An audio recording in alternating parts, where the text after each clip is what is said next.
Cuando la carta finalmente la encontró, Mara Hayes ya se había quedado sin sitios que le prometieran un más tarde. No se lleva un calendario cuando se duerme a la intemperie, alternando entre refugios temporales y estacionamientos. Los días se miden por el número de gerentes que te rechazan y la cantidad de extraños que te ordenan marcharte. Esa mañana, ella y su hija estaban sentadas sobre el hormigón tibio detrás de una lavandería automática, compartiendo las últimas migajas de un sándwich comprado en una gasolinera, cuando un camión de correos se detuvo, como si se hubiera desviado y entrado por error en sus vidas. El conductor miró a su alrededor y levantó un sobre marrón liso. ¿Alguien ha oído hablar de Mara Hayes? El nombre sonó demasiado pulcro y formal en aquel ambiente abierto. Mara se puso de pie lentamente, cepillando las migas de su abrigo de segunda mano. Sí, dijo. Soy yo. El conductor revisó la etiqueta, como si le costara creerlo, y luego se lo entregó junto con una pequeña tableta electrónica para que firmara. Certificado, dijo. Dirección de reenvío. Finalmente la alcanzaron. Dirección de reenvío, pensó, como si se pudiera reenviar algo a una mujer cuyo código postal cambiaba constantemente. Ava, de 10 años y extremadamente delgada bajo una sudadera con capucha demasiado grande, observaba con esa curiosidad aguda que ya había presenciado demasiado. ¿Es algo malo?, susurró Ava. Podría ser cualquier cosa, dijo Mara, aunque la experiencia le susurraba que ese cualquier cosa casi siempre significaba deudas o malas noticias. La dirección del remitente, impresa en letra pequeña y negra, decía Bufete de Abogados Coulten y Meyers. Abogados. Se le encogió el estómago. Esperó a que el camión se marchara antes de rajar el sobre con la uña del pulgar y desplegar la carta. Las palabras se le emborronaron un poco, entre la jerga legal y las fechas, pero una sola línea lo inmovilizó todo: usted es la única heredera del patrimonio de Eleanor Ward, su abuela. Una montaña, una cabaña, una infancia que ella había encerrado en el cajón más recóndito de su mente. Ava se acercó, el cabello cayéndole sobre los ojos. ¿Qué dice? Dice, contestó Mara lentamente, que la abuela ella murió, y me dejó su propiedad.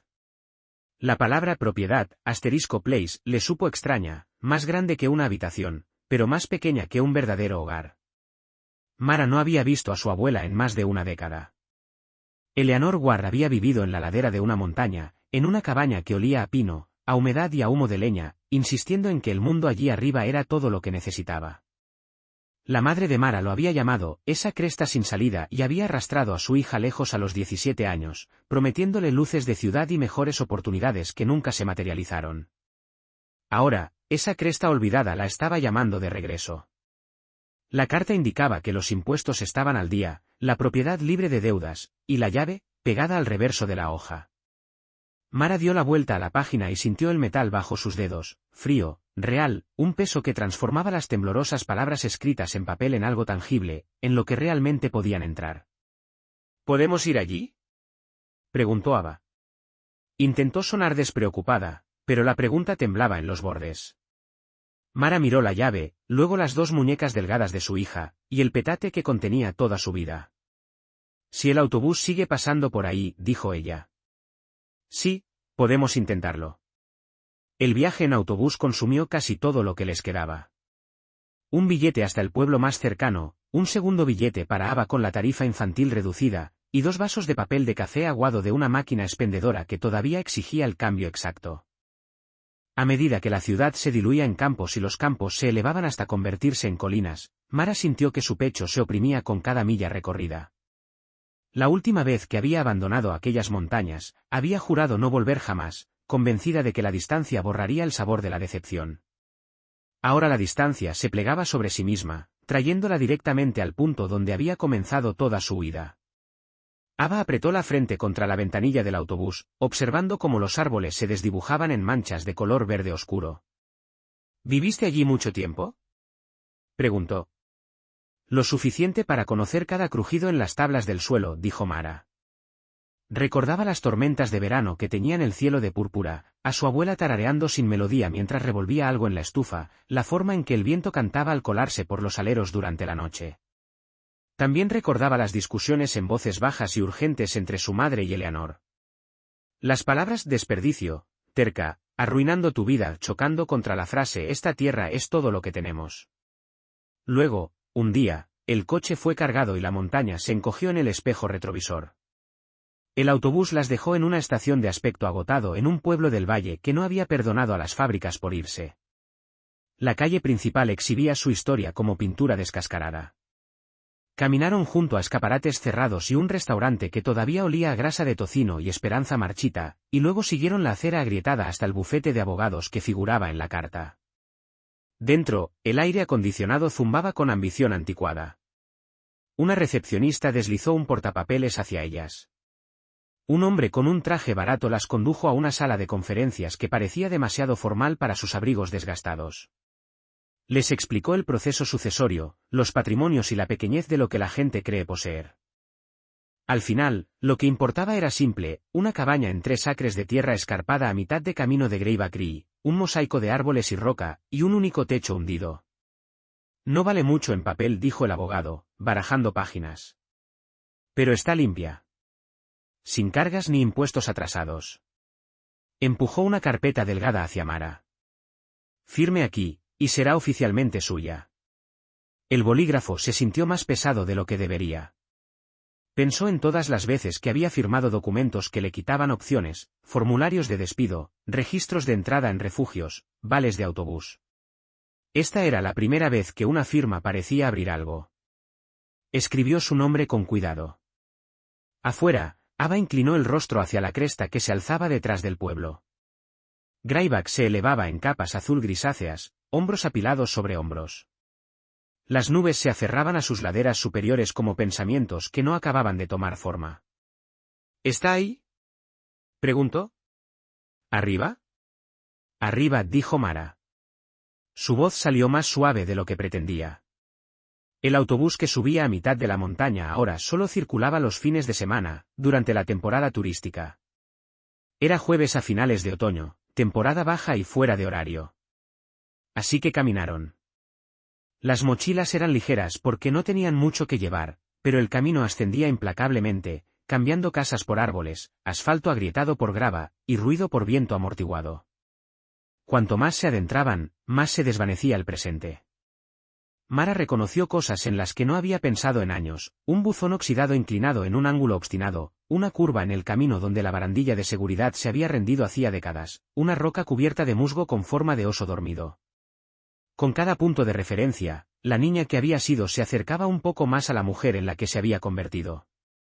Ava notó el mismo cambio, aunque no supiera por qué. «Estás más callada», dijo.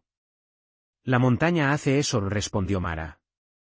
Su abuela siempre había afirmado que la cresta escuchaba más de lo que hablaba. En aquel entonces, Mara solo había puesto los ojos en blanco. Para cuando llegaron al estrecho camino de tierra que servía de entrada, la luz se había diluido hasta convertirse en una plata de última hora de la tarde. La cabaña emergió lentamente detrás de un grupo de abetos. Una forma pequeña y cansada presionada contra la pared de roca, como si intentara esconderse. Las tablas desgastadas se hundían por los bordes. Las tejas del techo se rizaban como papel viejo. El único escalón delantero estaba torcido, medio tragado por el musgo, pero la chimenea seguía en pie y las manchas de humo alrededor de su boca susurraban que allí había vivido un fuego con obstinación. Ava se detuvo a su lado, respirando con dificultad. «Es diminuta», dijo.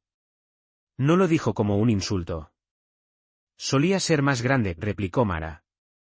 «Creo que he encogido». De cerca, el lugar parecía haber estado conteniendo la respiración.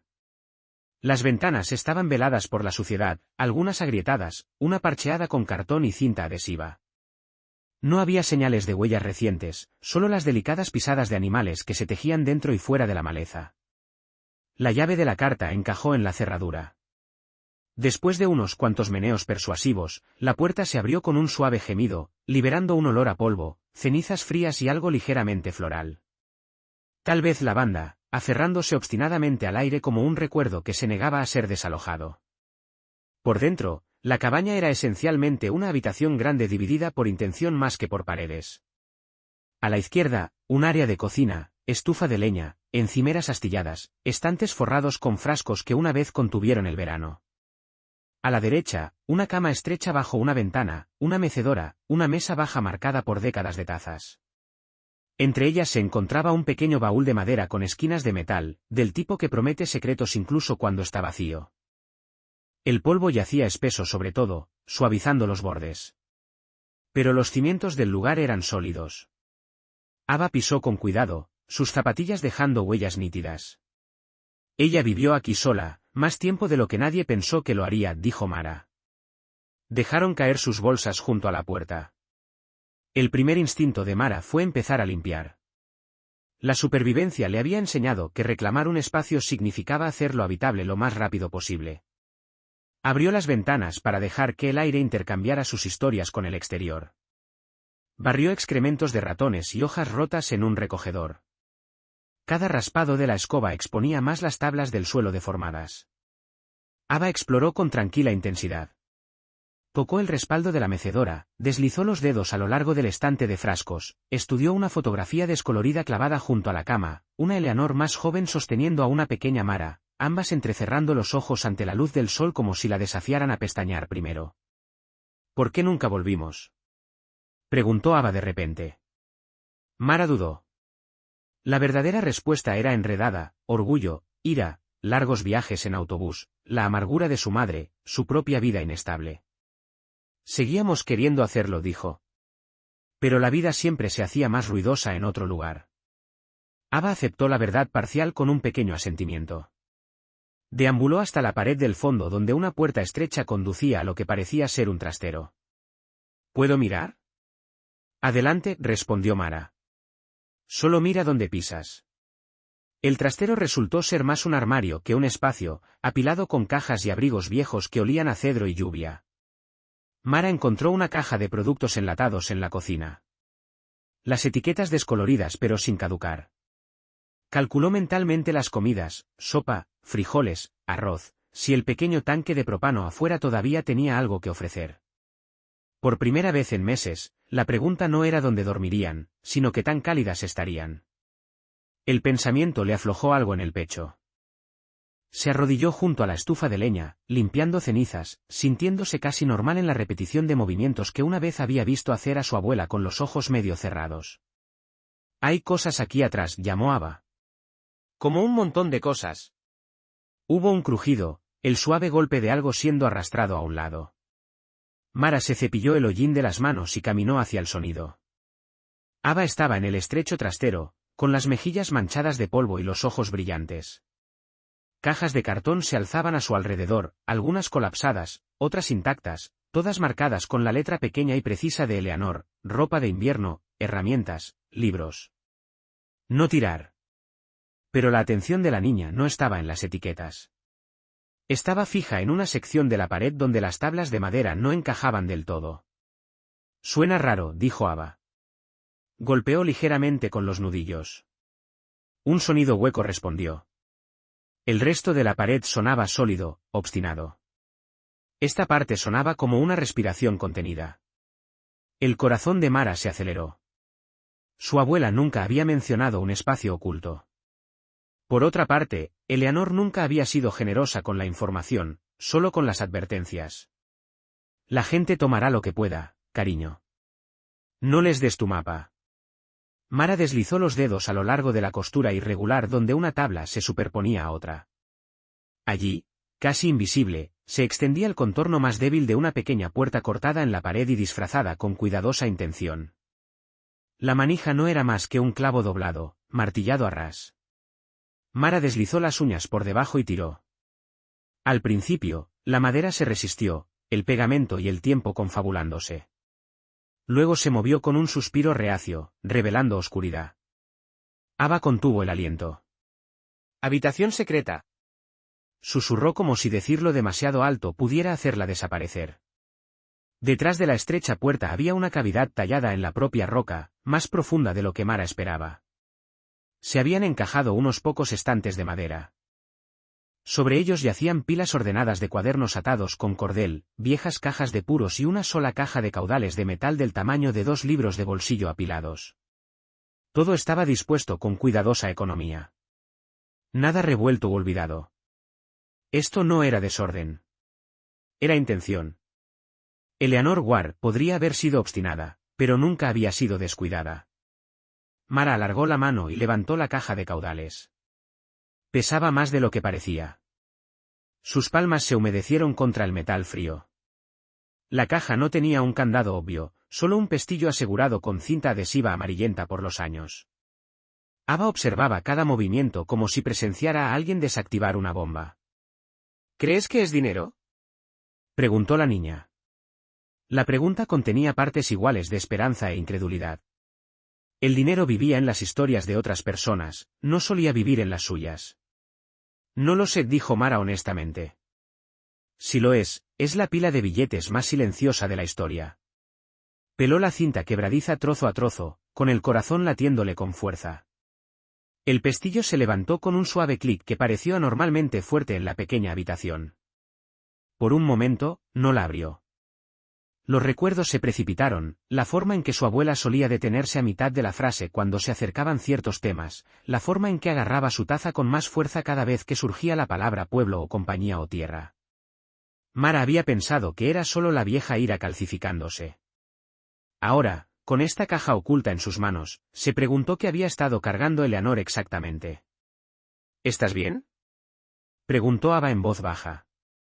Sí, que murmuró Mara. Solo escucho a la montaña, a la casa, a la versión de sí misma que se había ido de este lugar sin mirar atrás. Respiró lentamente, luego levantó la tapa, preparándose para cualquiera que fuera la forma que el último secreto de su abuela hubiera decidido tomar. Dentro de la caja no había la pila ordenada de billetes que Ava había deseado silenciosamente, sino algo más extraño y pesado. Encima yacía una carta doblada con el nombre de Mara escrito en la letra cursiva apretada y pulcra de Eleanor. Debajo, una pequeña llave de latón pegada a una ficha, una vieja fotografía con las esquinas rizadas y un cuaderno encuadernado en cuero hinchado por el uso. Ni monedas sueltas ni joyas destellando una respuesta fácil, solo papel, tinta y la sensación de que su abuela finalmente había decidido seguir hablando desde el otro lado del silencio. Ava se removió impaciente. Bueno, ¿qué es?, exhaló. Mara se sentó con las piernas cruzadas en el suelo polvoriento, la caja entre las rodillas, las manos temblándole lo justo para que el papel susurrara al desdoblar la carta. Las primeras líneas golpearon como una voz que no había escuchado en años. Si estás leyendo esto, significa que la montaña finalmente te llamó a casa.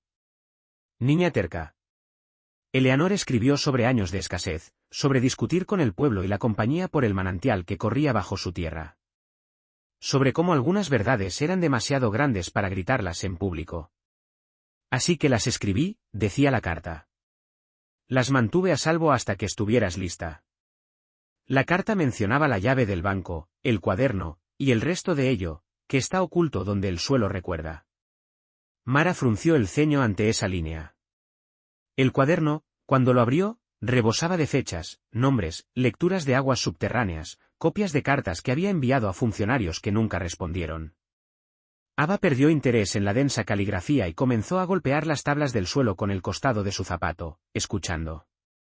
Una tabla cerca de la pared del fondo dio un sonido más nítido y hueco, como lo había hecho la pared antes. Aquí dijo.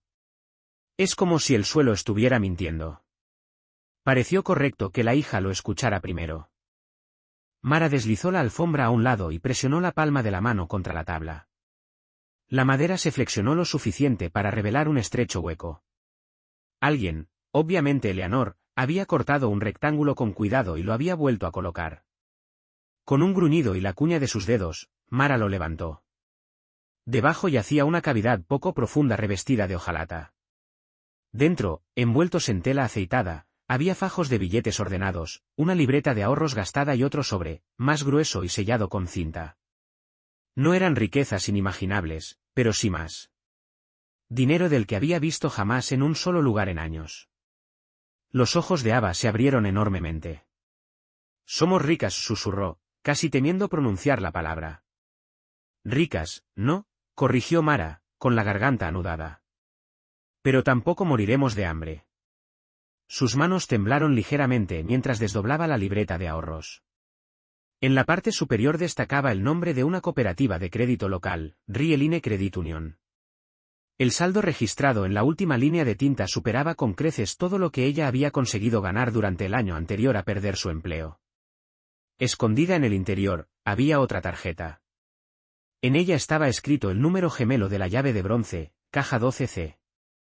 El sobresellado crujió cuando lo tomó. En el anverso, Eleanor había dejado una nota manuscrita con una instrucción perentoria: lleva esto al banco.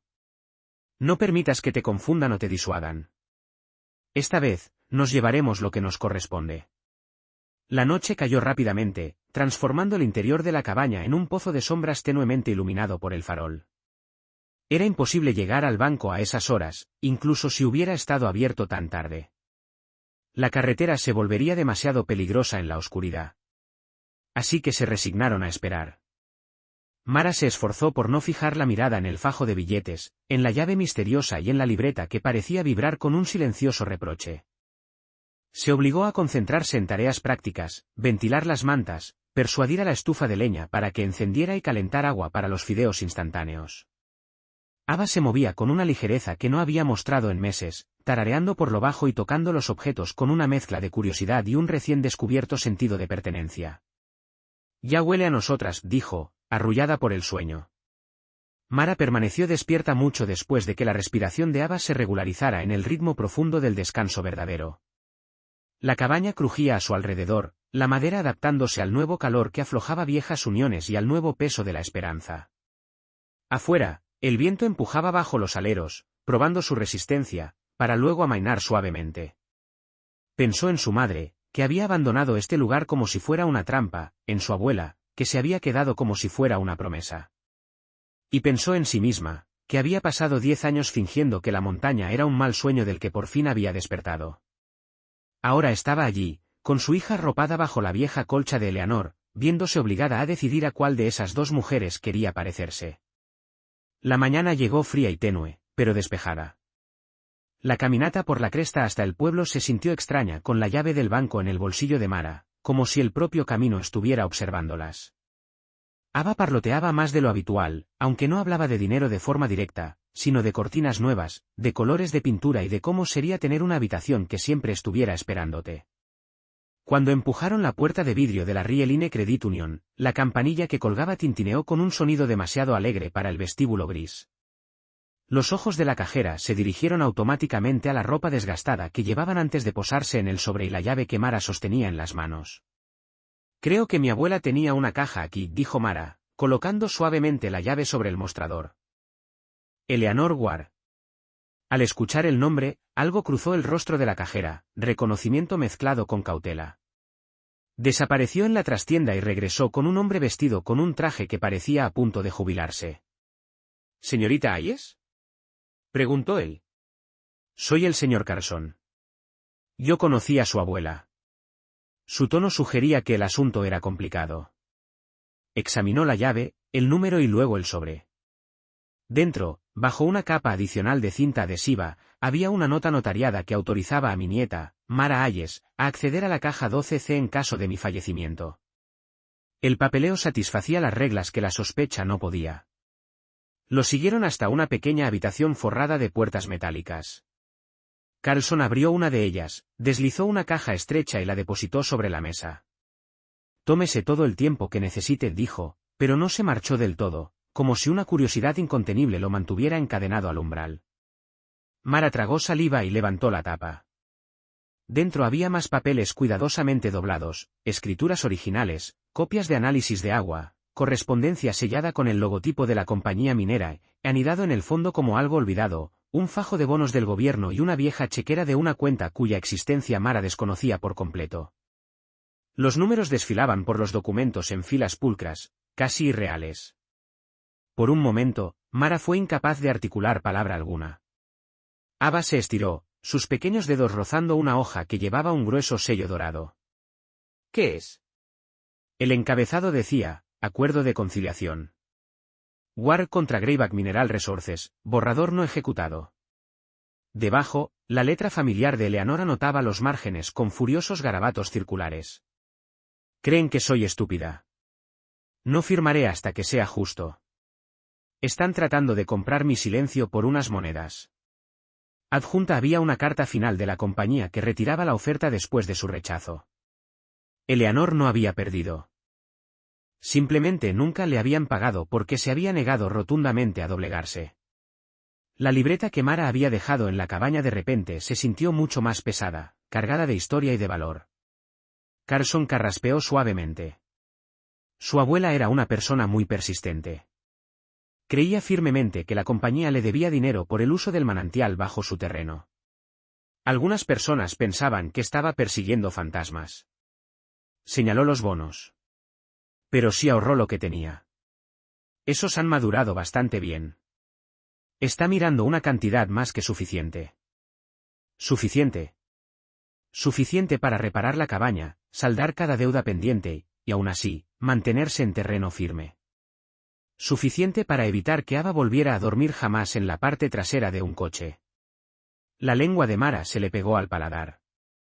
Había imaginado este momento en pequeñas y desesperadas fantasías, pero la realidad se sentía más extraña, más densa, como el aire justo antes de la lluvia.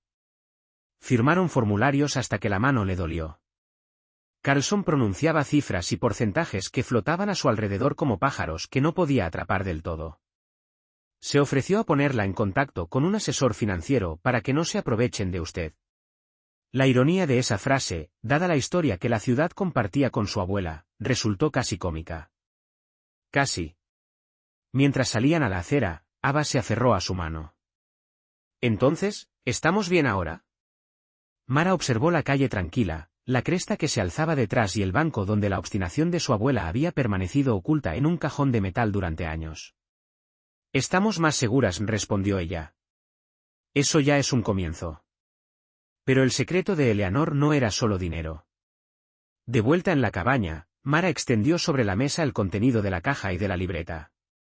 Ava ayudó a alisar las páginas. La historia se desplegó lentamente. Años en los que la compañía minera había desviado agua, bombeando discretamente desde el manantial bajo su tierra para alimentar las operaciones en la parte baja de la cresta. Eleanor había documentado los niveles de agua antes y después, había fotografiado peces muertos, había escrito cartas a agencias que le daban las gracias, archivando sus quejas bajo la etiqueta de quejica excéntrica. El borrador del acuerdo probaba que la compañía sabía que existía un riesgo. Su carta de retirada destilaba condescendencia. Negamos cualquier irregularidad, pero deseamos evitar más fricciones. Traducción, creemos que se rendirá. Ella nunca lo hizo, dijo Ava en voz baja, trazando un dedo sobre una de las fechas. Simplemente se quedó sin tiempo. Mara sintió un escozor cálido detrás de los ojos. Durante años, había albergado un resentimiento silencioso hacia su abuela, convencida de que a Eleanor le importaban más la tierra y el agua que las personas, más los principios que la familia. Ahora veía a una mujer completamente diferente, una que había intentado proteger lo poco que tenían de serles arrebatado, una que se había negado a ser comprada a bajo precio, incluso en medio de la pobreza. Mara tomó un bolígrafo y garabateó números en el margen del borrador del acuerdo, convirtiendo las viejas cifras a sus equivalentes modernos. Contuvo el aliento. Si Eleanor hubiera firmado, incluso aquella oferta inicial ridículamente baja habría sido una cantidad capaz de cambiarles la vida. Indexada por el tiempo y la inflación, era una suma descomunal. Todavía nos deben dinero, murmuró Ava, leyendo por encima del hombro de su madre. Los niños, pensó Mara, poseen una claridad despiadada que los adultos envuelven en la duda. La compañía minera se había rebautizado y había trasladado la mayoría de sus operaciones, pero su empresa sucesora seguía existiendo. Harper, la abogada que la bibliotecaria había mencionado de pasada cuando Mara preguntó por ayuda legal para algo más allá de testamentos y multas de tráfico, tenía un despacho en las afueras del pueblo que parecía una casa a punto de discutir las leyes de zonificación con Dios. Mara concertó una cita. Harper resultó ser una mujer de unos 30 y tantos, con el pelo escapándose de su pinza. Tenía ojos que parecían haber presenciado demasiados veredictos equivocados y haber decidido seguir luchando a pesar de todo.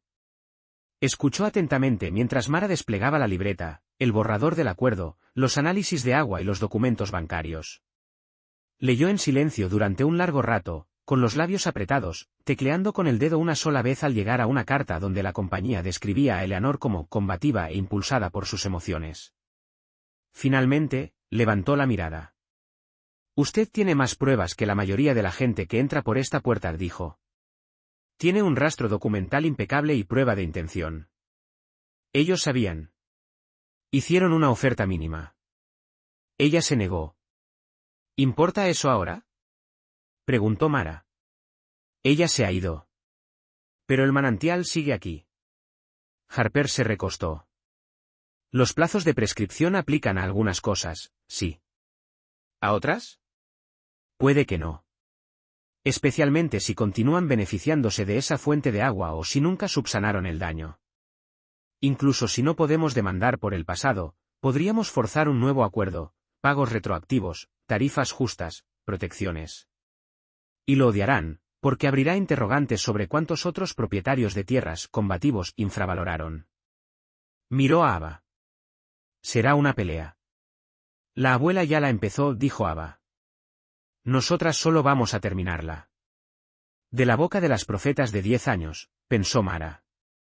En los meses que siguieron, la cabaña fue cambiando lentamente, de la misma manera que cambian las personas cuando finalmente se permiten aceptar la bondad. Un techo nuevo detuvo el goteo nocturno en los cubos. Las peores corrientes de aire fueron domadas con aislamiento y ventanas bien ajustadas que, sin embargo, todavía permitían que la montaña mirara hacia adentro. Mara compró una estufa de leña de segunda mano que era más eficiente, un pequeño generador para emergencias y para Ava, una colcha de colores vivos que parecía el amanecer contrastando con las paredes de troncos. Inscribió a Ava en la escuela local. La niña regresaba a casa con las mejillas sonrosadas y con historias que ya no trataban sobre refugios ni sobre la necesidad de pasar desapercibida. La lucha legal avanzaba con lentitud, como suelen hacerlo estos asuntos. Harper enviaba cartas, solicitaba registros y aguijoneaba a burócratas adormilados. Los abogados de la compañía respondían con negaciones pulidas, seguidas de ofertas preliminares que sonaban sospechosamente parecidas a la que Eleanor ya había rechazado. Creen que están cansadas, dijo Harper una tarde, dejando caer un grueso sobre la mesa. Están apostando a que aceptará menos solo para terminar con esto. Mara pensó en las noches en el coche, en los hombros delgados de Ava, en la caligrafía cuidadosa de su abuela. No estamos tan cansadas, respondió. Hubo ofertas que rechazaron y contraofertas que presentaron. Finalmente, enfrentada a la mala publicidad y a un caso que simplemente se negaba a morir, la compañía cedió. El nuevo acuerdo no reescribió la historia, pero sí la reconoció. Pagaron una suma considerable a un fideicomiso a nombre de Eleanor para mantener el manantial y la tierra circundante, y un acuerdo separado directamente a Mara como heredera. No era tan grande como el original podría haber sido, pero era más que suficiente para asegurar su futuro varias veces. Y lo que era más importante, quizás para el espíritu de Eleanor, firmaron documentos vinculantes que reconocían los derechos de uso anteriores y prometían un monitoreo independiente. El periódico local publicó un titular modesto. La gente del pueblo empezó a hablar un poco más alto sobre cómo aquella anciana de la cresta no había estado loca después de todo. Mara leyó el artículo en la mesa de la cocina, con los dedos apoyados sobre el papel de periódico. ¿Se siente arreglado? Preguntó Ava esa noche, sentada en el escalón del porche, mientras la última luz se deslizaba por la cresta. Mara observó las ventanas de la cabaña brillar cálidamente desde el interior. El humo ascendía por la chimenea en una línea segura y confiada. Se siente más honesto, dijo. La montaña siempre lo supo. Ahora otras personas tienen que admitirlo también. Miró a su hija, que ya no se inmutaba ante cada camión que pasaba. Fuiste tú quien encontró esa puerta, ¿no? Añadió. Si no hubieras golpeado esa pared. Ava se encogió de hombros, avergonzada. Sonaba extraño. Como si quisiera que alguien preguntara, dijo. Su curiosidad lo había cambiado todo. El título de madre sin hogar se desvaneció, no en un momento singular, sino en cientos de instantes tranquilos. La primera noche que durmieron sin tener los zapatos cerca de la cama, listos para salir corriendo. La tarde en que Ava preguntó si podían plantar fresas porque estaremos aquí el tiempo suficiente para comerlas. El día en que Mara se dio cuenta de que sabía qué taza del armario le gustaba más, simplemente porque siempre estaba allí, esperándola. A veces salía a caminar después del anochecer, escuchando el arroyo bajo las rocas, el viento entre los pinos y el murmullo bajo del agua que ahora, legal y espiritualmente, les pertenecía en parte. Una tarde, meses después de que esa primera carta las encontrara detrás de la lavandería, Ava se paró en el umbral del pequeño cuarto trasero, donde el compartimento secreto ahora estaba abierto y vacío. Las libretas habían sido copiadas y guardadas a salvo. La caja fuerte contenía solo algunos recuerdos, el primer recibo bancario con el nombre de Mara, una fotografía de Eleanor sosteniendo a la pequeña Mara, y la llave de bronce que lo había abierto todo. Te quedaste sin palabras, de verdad, dijo Ava, recordando ese momento en el banco donde los números y la historia chocaron. Nunca te había visto así. Mara rió suavemente.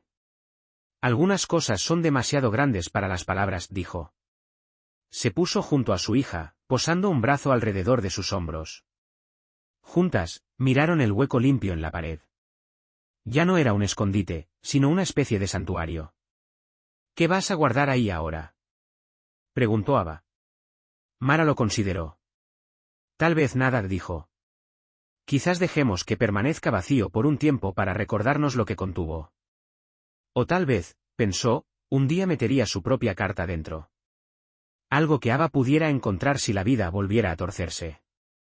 Por ahora, sin embargo, era suficiente que el secreto se hubiera convertido en una historia, y la historia, en un mañana.